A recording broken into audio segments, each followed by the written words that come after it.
Hello, welcome to Book Obsession. I'm Ashley Gunn, and this book review is going to be on Elle Kennedy's Off-campus series. So I picked this up because I saw the goal on my Twitter feed, and I guess I was expecting, because it's about a hockey team, I was expecting, I don't know, something really light. And actually what this is Elle Kennedy takes really important topics and handles them with such love and respect. I was kind of blown away. And truthfully, I think that the longer the series goes on, the better the writing actually gets. My personal opinion. The further into the series, the better I like the series, though I love it all. So let's get started. The first one is The Deal. This is Hannah and Garrett's story, and right away you're going to know what I'm talking about when I say she takes important topics and really treats them with respect. Hannah was 15 and given GHB and raped at a party.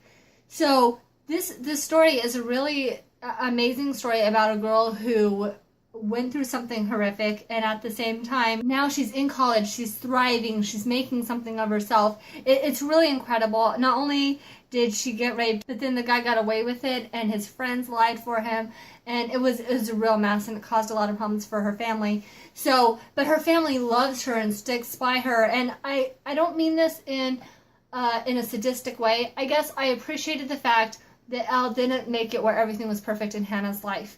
The rapist got caught and everything was perfect, because that's not always the case. So Garrett, as silly as it sounds, he fails the midterm test, and it's enough for him to seek out Hannah because Hannah aced the test and try to get her to help him. That's really where the beginning of their relationship starts, and it seems silly that is, I mean, such a heavy topic, and that's how they meet, but that is really how they meet.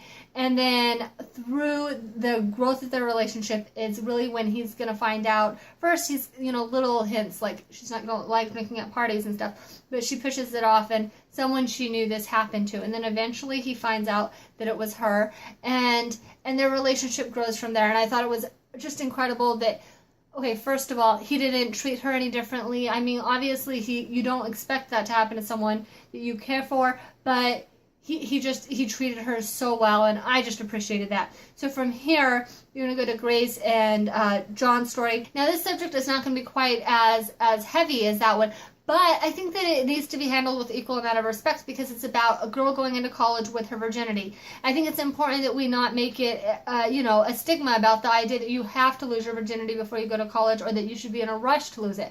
And I think Elle handled that beautifully. So Grace is in college. There's not a specific religious reason or personal reason that she hasn't lost her virginity, other than it just hasn't happened. She has a crush on John. She's seen him at a party once, and then he shows up at her dorm actually thinking that he's going to a party. Another time they watch movies. Then they end up meeting a couple of times and messing around. Eventually they're going to have sex, and that's when she tells him that she's never had sex before. And she makes a point of being like, it's not that I want to get married or anything like that.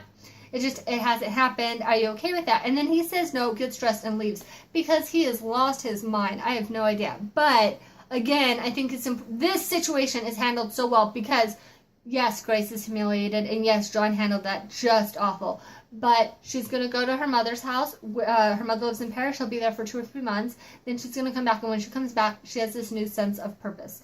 What she will accept, what she won't accept. And when I say she makes John grovel, she really does. Because by the time she gets back, he's realized how much he really does like her. And then some of his opinions about what he really wanted in his life weren't quite right.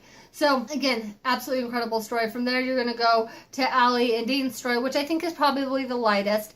Dean, you're going to know from other books, he's basically a man whore. Allie has been a constant monogamous. She has been in a relationship for 2 or 3 years with the same guy, on again, off again, and this time she has it set in stone that they will not get back together because he has this idea of what their future is going to be and not taking any account into what she actually wants. So that's really the last straw for their relationship. Then she's going to be staying at Hannah and Garrett's house where Dean lives, and that's going to be where Dean and her start talking about, just not being a monogamous person and living life in a light, carefree kind of way.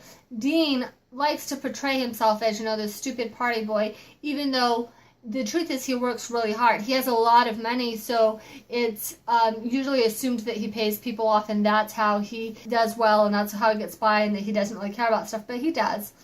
And he's actually going to Harvard Law School, which you're going to hear about again because the next book is about Sabrina, who's also going to Harvard Law School. And Dean and Sabrina actually fight starting in Dean and Allie's book. They might say a couple of things back and forth earlier even. So anyways, this book is really about them figuring out where their lives are going, what they want, and figuring out what they're willing to give up to get it. It's a beautiful story. From there, you're going to Sabrina and Tucker. I personally think that this had to have been one of the hardest topics for Elle to write. That's me personally. I don't know.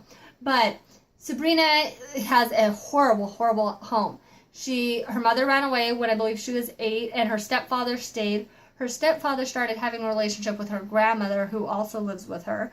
And so the household itself is really messed up. They're both verbally abusive, and the stepfather, in my opinion, sexually harasses Sabrina. And I say that because you need to know how horrible the home is to understand later some of the concerns that Sabrina has. So Sabrina works 2 jobs. She goes to college on scholarships. She got into Harvard Law School. She's been saving up this money so that she doesn't have to work her first year of Harvard Law, which is a suggestion that Harvard has. So she has one-night stands. She does not have relationships because she just can't have relationships with the fact that she has so much on her plate. She has a one-night stand with Tucker and she gets pregnant. So this is when the subject gets rough because she starts thinking about whether or not to have an abortion. Now, before you judge her, remember that childhood home I just told you about, because she's going to be stuck there. This child's going to grow up in that. Her dreams of Harvard Law School and all this work that she's put into college, all of that is now up in the air when you think about having a child.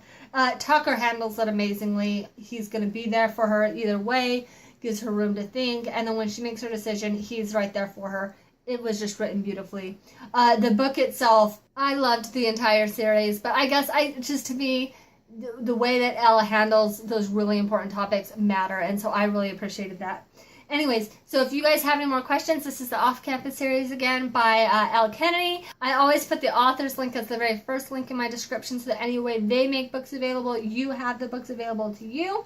If you like this review, go ahead and like it. If you have any questions or comments, go and leave that in the comment section. And then if you want my reviews every week, go ahead and subscribe. Thank you all for joining me.